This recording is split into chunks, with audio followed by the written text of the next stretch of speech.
मुंबईच्या प्रशासकांना. पहिलं म्हणजे जे BST आणि BMCला अनेक वर्ष बोनस देण्याची एक प्रथा होती, ती कालपर्यंत पूर्ण झाली नव्हती. आपल्याला माहिती आहे सर्वांना की हे बोनस काही दिवसाच्या आधीच दिला जातो, कारण दिवाळी साजरी व्हावी, चांगली साजरी व्हावी, सगळ्यांच्या घरोघरी सुख शांती आनंद यावं ह्याच्यासाठी हा बोनस दिला जातो. पण कालपर्यंत ज्या खोके सरकारनी BMC आणि BSCच्या कर्मचाऱ्यांना विसरलेले होते, त्याच खोके सरकारला एका ट्विटनी भाग पाडलं की बरोबर दुपारी लगेच बैठक बोलवायला लागली आणि संध्याकाळपर्यंत तो बोनस जाहीर करायला लागला. ही शिवसेना उद्धव बाळासाहेब ठाकरे या पक्षाची ताकद आहे. आणि साधारणपणे ज्या ज्या कामगारांनी BMCच्या कर्मचाऱ्यांनी मला हा मेसेज पाठवला होता की आदित्यजी अजून हे झालं नाही आहे काम, जरा आमच्या वतीने तुम्ही आवाज करा, आवाज उठवा आमचा, त्यांचे मी आभार मानतो आणि त्यांना देखील दिवाळीच्या शुभेच्छा देतो. दुसरी एक मागणी आपण जी त्या ट्विटमध्ये केलेली होती ती हीच होती की आपल्याला माहिती आहे मुंबईमध्ये साधारण 11 महिने मी एक विषय पकडून ठेवलेला आहे, धरून घेतलेला आहे, तो म्हणजे रस्त्याचा घोटाळा. मुंबईत मेगा रोड स्कॅम हा आपल्या माध्यमातूनच मला वाटतं साधारणपणे 15 जानेवारीच्या आसपास आपल्या प्रेस कॉन्फरन्समधून मी जनतेसमोर आणला होता. त्यावेळी देखील मी सगळ्यांना सांगितलं होतं की जे मुख्यमंत्री बोलत आहेत, जे घटनाबाह्य मुख्यमंत्री बोलत आहेत, ते खोटं बोलत आहेत. कारण अनेक ठिकाणी ते खोटं बोलत आलेले आहेत. पण इथे देखील खोटं बोलत होते की 2 वर्षात आम्ही खड्डेमुक्त मुंबई करू आणि कॉन्क्रीटचे रस्ते करू. आपण पाहिलं असेल गेल्या ऑगस्टमध्ये म्हणजे ऑगस्ट 2022मध्ये 5,000 कोटीचे कॉन्ट्रॅक्ट्स हे साधारणपणे इश्यू झाले होते. मग ते रद्द केले कारण त्या कॉन्ट्रॅक्टर मित्रांना मुख्यमंत्र्यांच्या वाटलं की 5,000 कोटी फारच कमी आहे. मग त्यांची मागणी होती अजून एक 6,000 कोटीपर्यंत हे कॉन्ट्रॅक्टने 1,000 कोटींनी वाढवा. ते झालं. आणि जानेवारीमध्ये जेव्हा हे टेंडर पूर्ण झाल्यानंतर आपली प्रेस कॉन्फरन्स झाली तेव्हा 2 महत्त्वाचे विषय आपण मांडले होते, लोकांसमोर आणले होते. एक म्हणजे ॲडव्हान्स मोबिलायझेशन 625 कोटीचं आणि दुसरं म्हणजे साधारणपणे 400 कोटीचा फायदा जो ह्या कॉन्ट्रॅक्टर मित्रांना मुख्यमंत्र्यांच्या होणार होता. हे दोन्ही विषय मांडल्यानंतर अर्थात BKCमध्ये एक मोठा कार्यक्रम घेतला गेला. तिथे भूमिपूजन झालं, वर्क ऑर्डर घाईघाईत दिल्या गेल्या. पण जानेवारीपासून 31 मेपर्यंत कामाची सुरुवात कुठेही झाली नव्हती. थोडीफार इकडे तिकडे झाली असेल तर, पण तशी कामाची सुरुवात जी व्हायला पाहिजे होती ती कुठेही झाली नाही. पण आपल्या प्रेस कॉन्फरन्सेसमुळे, तुमच्यामुळे, प्रेसनी हा विषय धरून घेतल्यामुळे आपण पाहिलं असेल 625 कोटी ॲडव्हान्स मोबिलायझेशनचे आणि 400 कोटी जे फायद्याचे होणार होते त्यांना 8% 9% जे काही मिळणार होते ते सगळे रद्द केले गेले. म्हणजे आपल्या प्रेस कॉन्फरन्सच्या माध्यमातून तुमच्या सहकार्याने मुंबईच्या आपण 1,000 कोटी तिथेच वाचवले. आता परिस्थिती अशी झाली की पावसाळा निघून गेला. पावसाळ्यानंतर ते कामं सुरू झाली पाहिजेत, पण कामं होतच नाहीत. म्हणजे एक बघा तुम्ही, मी मागच्या प्रेस कॉन्फरन्समध्ये पण सांगितलं होतं की 21-22 वर्षाचे जे कामं आहेत 2,500 कोटीची, त्यांना देखील सुरुवात कुठेच झालेली नाही आहे. कारण सगळीकडे कामं थांबवायला सांगितलेत, कारण ही कामं चालू नाहीत आणि ही कामं चालली आहेत असं कुठेही वाटायला नको.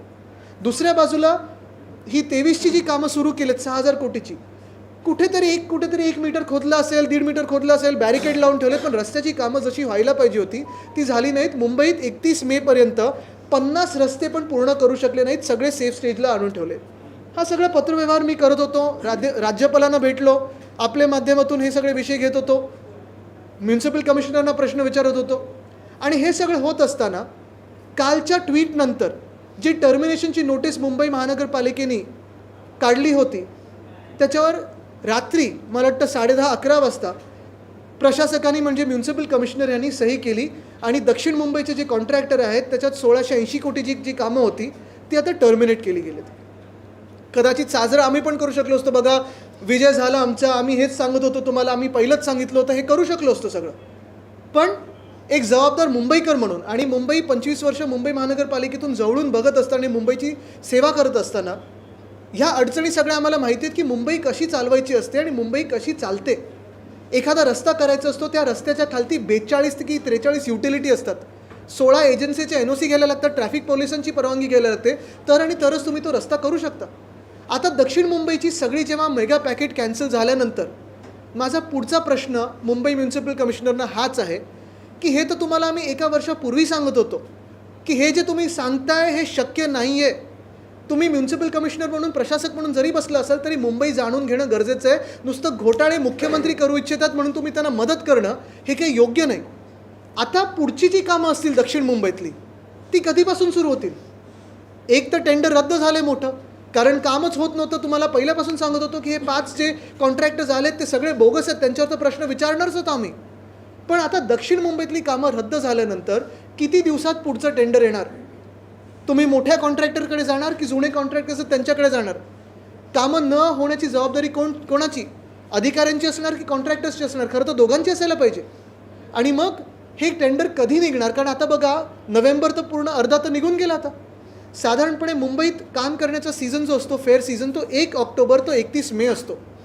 ऑक्टोबर निघून गेला आहे, नोव्हेंबर अर्धा निघून गेला आहे, टेंडर येईपर्यंत डिसेंबर निघून जाईल. आणि मग कामं सुरू तरी कधी होणार की पुढच्या पण पावसाळ्यामध्ये ज्या रस्त्यांवर ह्या वर्षी खड्डे पडलेले तिथे परत खड्डे पडणार? वर्षानुवर्ष जी मुंबईच्या रस्त्याची कामं असतात टप्प्याटप्प्याने होतात, कारण वेगळ्या वेगळ्या प्लॅनिंग एजन्सी आहेत. BMC आहे, MMRD आहे, SRA आहे, म्हाडा आहे, BPT आहे, रेल्वेज आहे, सगळे आहेत. ह्यांच्यासोबत जी कामं करायची असतात तसं ह्यावेळी न करता काहीतरी उगाचं आज कुछ तुफानी करते है म्हणून धडाकेबाज कामं सुरू केली, पण कामं कुठेही सुरू झालेली नाही आहेत. आजचं जसं हे टर्मिनेशन झालेलं आहे तसं मी जानेवारीपासून सांगत आलेलो आहे की सगळेचे सगळे कॉन्ट्रॅक्टर्स किंवा जी कामं आहेत ते बोगस आहेत.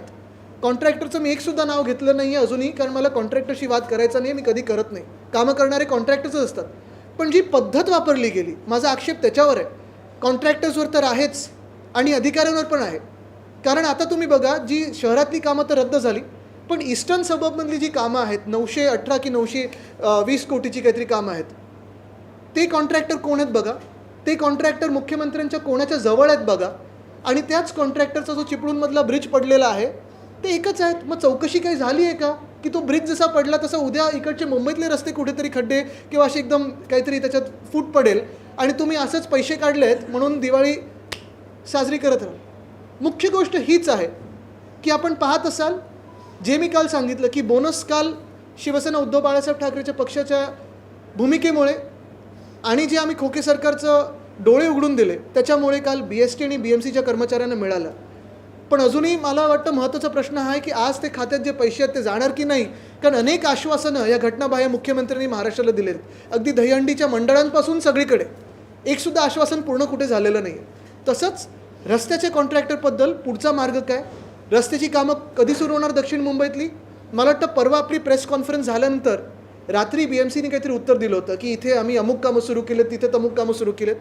आज मी मागणी करतो आहे की मुंबईतला एक जबाबदार आमदार म्हणून आधी जसं मी फिरायचो मुंबईच्या महापौरांना घेऊन आणि सगळे अधिकारी घेऊन आपण पण सोबत असायचं, तशी माझी तयारी, आज माझी मागणी आहे, ज्या ज्या रस्त्यांवर ह्या जानेवारीच्या टेंडरमध्ये कामं सुरू झाली असतील मुंबई महानगरपालिकेच्या प्रशासकांनी मला न्यावं आणि तिथे आपण सगळेच प्रेससमोर जाऊन पाहणी करू की किती कामं सुरू झालेत, कुठे कामं सुरू झालेत.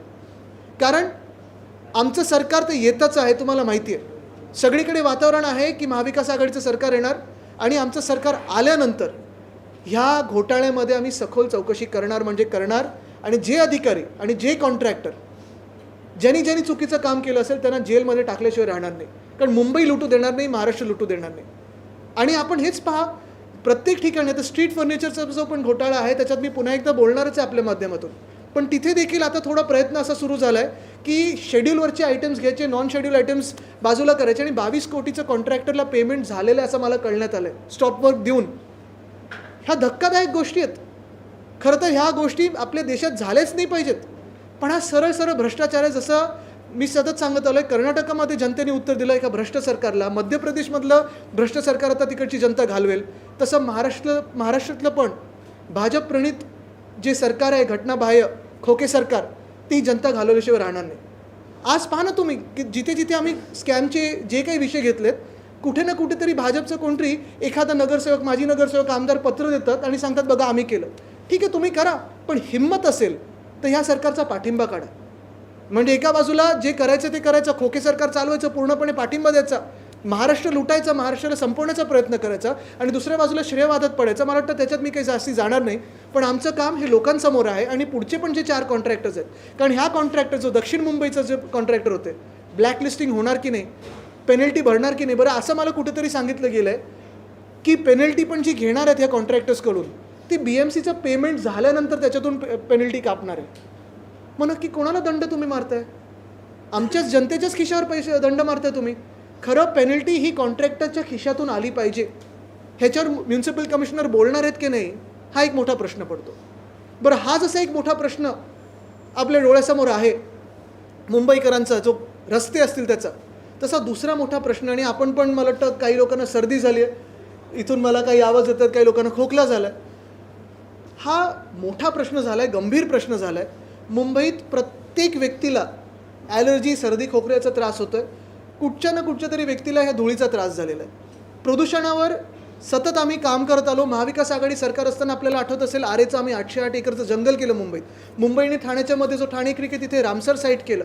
अनेक गोष्टी आपण फॉरेस्टेशन करत होतो, अर्बन फॉरेस्ट करत होतो, EV पॉलिसी आणली. ह्या सगळ्या गोष्टी आता हे सरकार, खोके सरकार आल्यानंतर बंद झालेल्या आहेत. आणि पर्यावरण मंत्री देखील महाराष्ट्राला नाही आहेत. ही गंभीर बाब आहे. आज पहा तुम्ही, आपल्यातून कितीतरी लोक ट्विट करतात, रिपोर्ट्स लिहितात, बातम्या करतात, पण पर्यावरण खात्यातून किंवा पर्यावरण मंत्री म्हणून कोणी आपल्याला ह्या खोके सरकारमधून उत्तर दिलं आहे का? आज जशी हालत मुंबईची झालेली आहे, सगळीकडे आपण बघताय धुकं धुकं धुकं, स्मॉग सगळीकडे दिसत आहे. आणि मग म्युन्सिपल कमिशनर असेल, कोणी असतील, कुठची कारणं देत असतात की आता कचऱ्यामुळे झालं, कचरा कोण जाळत आहे, अमुक जाळत आहे, तसमुक जाळत आहे. ही सगळी कारणं खोटी आहेत. ह्याच्यात आम्ही देखील काम केलेलं आहे. मुंबई क्लायमेट ॲक्शन प्लॅन बनवलेला आहे. त्या मुंबई क्लायमेट ॲक्शन प्लॅनप्रमाणे आम्ही काम देखील करत होतो. एक स्पष्ट कारण ह्याच्यात एवढंच आहे की जे कन्स्ट्रक्शन सुरू आहे बिल्डर्स आणि कॉन्ट्रॅक्टर्सचं, त्या बिल्डिंग आणि कॉन्ट्रॅक्टिंग साईटमधून ही सगळी धूळ येत आहे. ही सगळी धूळ मुंबईकरांना त्रास देत आहे. आणि ह्याचं कारण एवढंच आहे, आधी पण सरकार होती, आधी पण मुंबई महानगरपालिका होतं, आम्ही 25 वर्ष बघितलेलं आहे. कामं एवढीच चालायची, सगळीकडे रस्त्याची असतील, अनेक वेगळी कामं चालायची, पण प्रदूषण एवढं वाईट नव्हतं. ह्याचं कारण एकच आहे की जे नियोजन व्हायला पाहिजे ते नियोजन आज मुंबईमध्ये होत नाही आहे आणि अनेक शहरांमध्ये होत नाही आहे.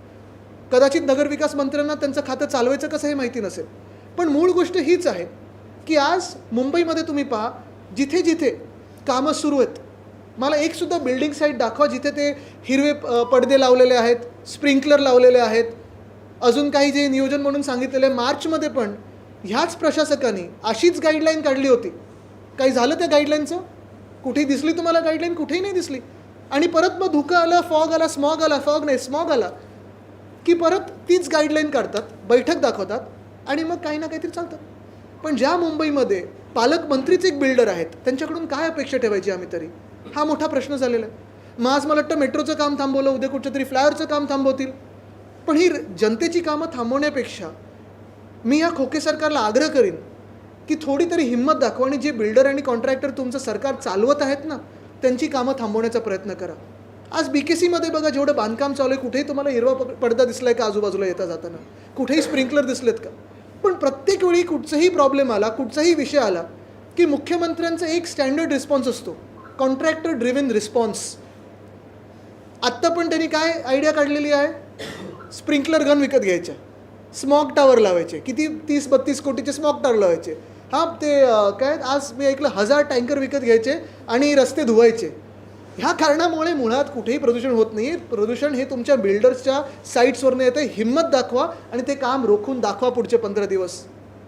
जोपर्यंत ते जे काही तुम्ही गाईडलाईन दिलेल्या आहेत त्या पाळत नाही, तोपर्यंत काम रोखून दाखवा. कारण मुळात आपण 1000 टँकर विकत घ्यायचं म्हणजे कॉन्ट्रॅक्टर आला, रेंटवर घ्यायचं म्हणजेही कॉन्ट्रॅक्टर आला, स्प्रिंकलर गन घ्यायची म्हणजे कॉन्ट्रॅक्टर आला, तुमचं ते आत्ता काय सांगितलं त्यांनी, स्मॉग टॉवर घ्यायचे म्हणजे कॉन्ट्रॅक्टर आले. हे सगळं झाल्यानंतर कॉन्ट्रॅक्टरचं परत बोनस. पण मुंबईकर करणार काय ह्याच्यावर प्रश्न. आणि हे सगळं होत असताना हे 1000 टँकरमध्ये पाणी भरणार तरी कुठून? तुम्हाला माहिती आहे महाराष्ट्रात पाण्याचा मोठा प्रश्न आहे. दुष्काळ काही काही अजूनही जिल्ह्यांमध्ये, तालुक्यांमध्ये आहे. आणि हे सगळं होत असताना, एल निनो आपल्या राज्यात येऊन गेले असताना मुंबईकरांवरच सतत ही टांगती तलवार का, की पाणी पण तुमचंच, कॉन्ट्रॅक्टरसाठी पैसे पण तुमचेच आणि तुमच्याच नाका आणि घशात आम्ही प्रदूषण टाकू. हे सतत मुंबईकरांना खच्चीकरण का चाललं आहे, हा आज माझा त्यांच्याकडे प्रश्न राहील.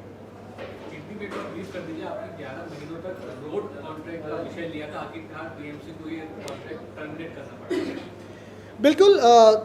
कल आपने देखा होगा मैंने एक ट्वीट किया था, उसमें मैंने 2 मांगे रखी थी. पहली मांग तो यही थी कि जो हमारे BMC और BST के कर्मचारी हैं उनको जो दिवाली का बोनस दिया जाता है, इस साल खोके सरकार भूल गई थी उनको, तो बोनस दिया जाए. तो मेरे जैसे ही ट्वीट आए वैसे ही आप सभी ने उसको दिखाया, उस ट्वीट को दिखाया और लगभग 6-7 घंटों में ही बोनस डिक्लेयर किया गया.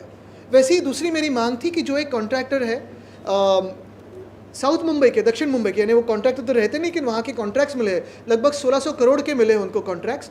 उनके कॉन्ट्रैक्ट टर्मिनेट किए जाए, ऐसी फाइल बीएमसी के अधिकारियों ने म्यूनसिपल कमिश्नर के डेस्क पे रखी थी, तो भी वो झिझक रहे थे कि साइन करूँ कि नहीं करूँ, साइन करूँ कि नहीं करूँ, बॉस क्या कहेंगे, डेप्यूटी बॉस क्या कहेंगे, दूसरे डेप्यूटी बॉस क्या कहेंगे, इसमें ही उनका मन पूरा व्यस्त था। तो मैंने थोड़ी स्पष्टता लाई उनके मन में और मैंने कहा कर ही दीजिए साइन, अभी तो पूरा काम तो हो चुका है, रास्तों का काम तो बंद है, तो फाइल पे साइन कर दीजिए। तो कल एक टर्मिनेट हो गए। लेकिन जो दूसरे अन्य 4 कॉन्ट्रैक्टर्स हैं मुंबई में जिन्होंने कामों को शुरुआत नहीं किए, उनको भी ब्लैकलिस्ट किया जाए, ये मेरी मांग रहेगी।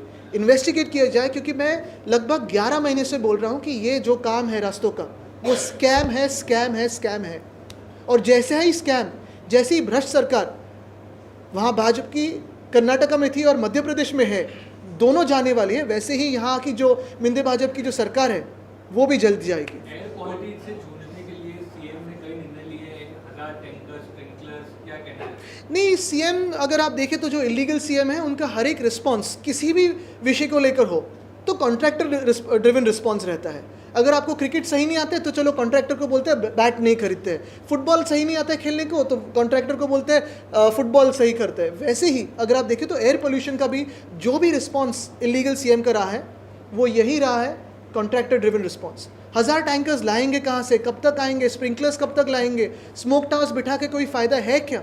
मैं भी पर्यावरण मंत्री करके काम कर चुका हूँ, लेकिन कभी भी ऐसे जो कॉन्ट्रैक्टर ड्रिवन रिस्पॉन्स होते हैं उसमें कभी मैं गया भी नहीं, क्योंकि इससे कोई फ़ायदा किसी का होता नहीं है, जनता का फ़ायदा होता नहीं है। शायद उनका फ़ायदा हो सकता है लेकिन जनते का नहीं। 1000 टँकर घेऊन रस्ते धुण्याचा जो संकल्प आहे किंवा ही भूमिका आहे कितपत कठीण आहे यामध्ये काय? हास्यास्पद आहे। मला वाटतं थोडा अभ्यास करून आणि विचार करून जर त्यांनी पावलं टाकली तर चांगलं होईल। काय आहे ना की कॉन्ट्रॅक्टर्सची मदत करायची सरसकट म्हणून काही करायचं, थोडं तरी पटणारं खोटं बोला, थोडं तरी शिका मित्रपक्षाकडून।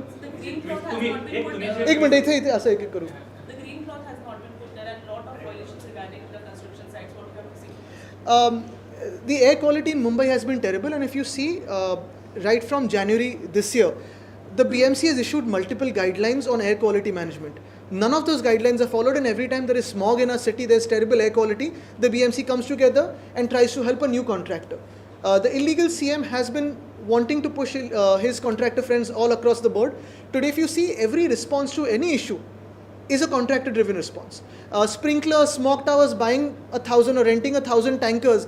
Where will the water come from? We are already facing a drought. In that, you want to use water. You want to help contractors by renting or buying tankers. Instead of this, I will urge the Khoke Sarkar to actually show some effort, show some strength, and stop the works of all those errant builders who have been violating these guidelines. I will also urge all the citizens to actually click pictures and tag the BMC and send it to the BMC Municipal Commissioner's house or his office to show where all the buildings in their neighborhood are not following the guidelines. रस्ते काम कंत्राट जे terminate केले गेलं दक्षिण मुंबईचं त्यानंतर कुठेतरी क्रेडिट घेण्याचा प्रयत्न भाजपचे माजी नगरसेवक मदन नार्वेकर यांच्याकडून होतो का? कारण त्या संदर्भात त्यांनी पत्र केलं। मला वाटतं ह्याच्यात स्ट्रीट फर्निचरमध्ये पण असेल, इथे पण असेल, मी नाव न घेता सांगेन की काही त्यांच्या पक्षातले लोक श्रेयवादासाठी प्रयत्न करतात। आता काय तसं राम मंदिरमध्ये पण त्यांनी केलेलंच आहे, सुप्रीम कोर्टाचे निर्णय श्रेय ते घेतात। पण मुळात हीच गोष्ट आहे की हेच बघायला पाहिजे की जर एवढं त्यांना वाटत असेल की भ्रष्टाचार सुरू आहे, सरकार बसवलं कोणी, पक्ष फोडला कोणी, परिवार फोडला कोणी, आशीर्वाद कोणाचे आहेत या सरकारवर? काढा पाठिंबा या सरकारमधून, बाजूला व्हा, हिंमत दाखवा। पक्ष म्हणून भूमिका घेत नाही पण श्रेयवादासाठी पत्र टाकतात, ही काही भूमिका कुठच्या पक्षाची होऊ शकत नाही। एक मिनिट, असं आदित्यजी, तुमच्या विषयाच्या पेक्षा जरा वेगळा विषय आहे। आज मातोश्रीवर उद्धव ठाकरेंनी नेत्यांची बैठक आयोजित केली होती, काही महत्त्वाचे निर्णय झाले पक्षाच्या दृष्टीनं, तुम्ही माहिती देणार असं कळलं म्हणून तुम्हाला? नाही, मी आज बैठकीत नाही, पण निर्णय घेतले गेले? वाईट बॉलला मी आत्ता बॅट टाकणार नाही, कारण नाही दिनेशी, कसं आहे की हे 2 विषय जे आहेत ते महत्त्वाचे आहेत। आमच्या नेत्यांच्या बैठकीत अनेक विषयांवर चर्चा झाली, या जनतेच्याच विषयावर चर्चा झाली, पण महत्त्वाची गोष्ट हीच आहे की आज मुंबईमध्ये रस्ते होणार की नाही पुढच्या 1.5-2 वर्षात, हा प्रश्न मोठा एक उभा राहिलेला आहे। आणि दुसरं म्हणजे प्रदूषण, तर त्याच्यावर आज ही महत्त्वाची प्रेस कॉन्फरन्स घेतलेली आहे।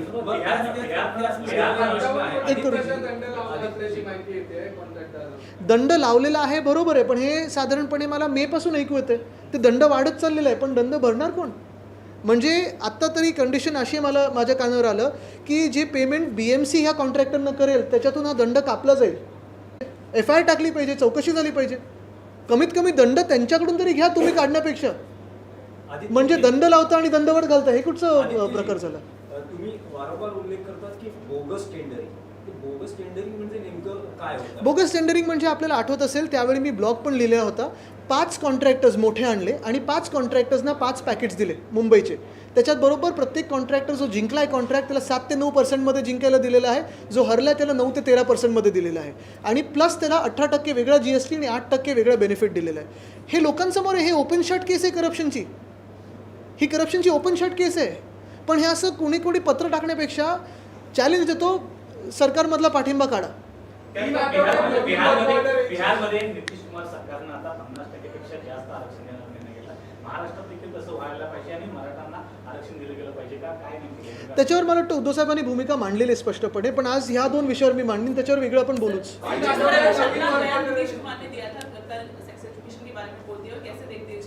मुझे लगता है उन्होंने तो वापस लिया, उन्होंने माफ़ी भी मांगी है. लेकिन जो आज महाराष्ट्र की कैबिनेट में गद्दार मंत्री बैठे हैं जो महिलाओं का अपमान करते हैं, महिलाओं को गाली देते हैं, वो आज भी मंत्री करके बैठे हुए हैं. तो भाजपा को क्या न्याय बनता है कि उस पर बात करें? तो यही बात है, किसी भी महिला पे कोई भी कुछ शब्द बोले तो वो उसकी निंदा होनी चाहिए. लेकिन हमारे महाराष्ट्र की कैबिनेट में ऐसे भी लोग हैं जिन्होंने गाली गलौज की है, TV पे की है, गालियाँ दी है, आज मंत्री बन के घूम रहे. ऐसे भी लोग हैं सिद्धिविनायक के न्यास पे अध्यक्ष बने हैं जिन्होंने गणपति बापा के ही प्रोसेशन पे बंदूक रोकी है, पुलिस स्टेशन में जाके फायरिंग की है, लेकिन उनको भी न्यास के अध्यक्ष बनाए. तो सवाल यही उठता है कि महाराष्ट्र में जो भाविक है वो कितने सुरक्षित रहेंगे अगर ऐसे न्यास के अध्यक्ष ये बनने लगे तो. शिवाजी पार्कचं सुशोभीकरण पुन्हा करण्यात येणार आहे. तुम्ही जेव्हा आमदार होता त्यावेळेस देखील तिथे माती टाकण्यात आली होती, त्याच मातीचा त्रास होतोय असं तिथे खासदार देखील म्हणले. म्हणून आता पुन्हा एकदा सुशोभीकरण. मला वाटतं बघा, मी परत सांगेन, याच्यात कॉन्ट्रॅक्टर ड्रिव्हन रिस्पॉन्स सगळीकडून येत आहे. मूळ गोष्ट हीच आहे की तेव्हा रेन वॉटर हार्वेस्टिंग असेल, स्प्रिंकलर असतील आणि जे काही सुशोभीकरण असेल छत्रपती शिवाजी महाराज पार्कचं करण्यात जे आलेलं होतं त्याच्यात सरकार पडल्यानंतर किंवा सरकार पाडलं गेल्यानंतर पुढे स्प्रिंकलर्स चालवले का? रेन वॉटर हार्वेस्टिंग सिस्टम चालवली का? कुठेच नाही. मग ते बंद पाडायचे आणि मग परत नवीन काहीतरी करायचं, हा यांचा सगळ्यांचा प्लॅन असतो.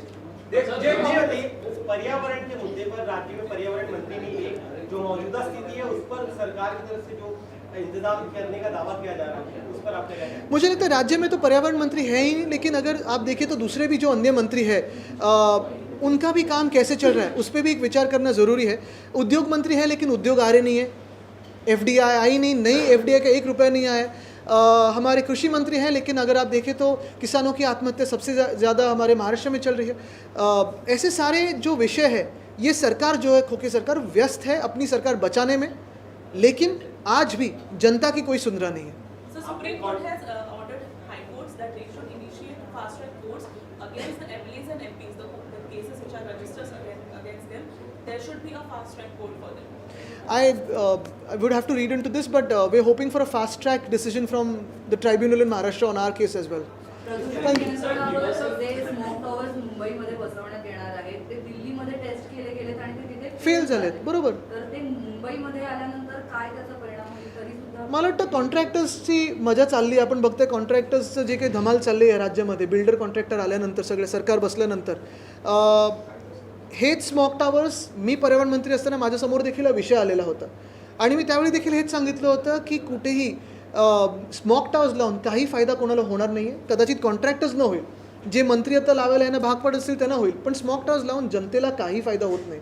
कारण हे स्मॉग कुठे असं पकडलं जात नाही, जे सोर्स आहे त्याला टार्गेट करा. आणि टार्गेट म्हणजे नुसतं धरपकड नाही, तर काहीतरी त्याला एक नीट नियोजनबद्ध कार्यक्रम चालवला पाहिजे. जसं मी सांगितलं की जे बिल्डर्स असतील, ज्यांचे साईट्स चालू आहेत, जिथे धूळ अजून तुम्हाला दिसते किंवा जे कोणी पाळत नसतील जे काही तुम्ही गाईडलाईन्स दिले, त्याच्यावर कारवाई करा, त्यांना भाग पाडा ते लावायला. पोलीस प्रशासनावरती आणखी प्रश्नचिन्ह होत आहे. जसं ललित पाटीलला रुग्णालयामध्ये सेवा पुरवली पोलिसांकडून, तसंच आणखी एक व्हिडिओ व्हायरल होता ज्यामध्ये पोलीस पैसे घेऊन काही वस्तू या कैद्यांना पुरवतात, असा एक व्हिडिओ व्हायरल झाला आहे.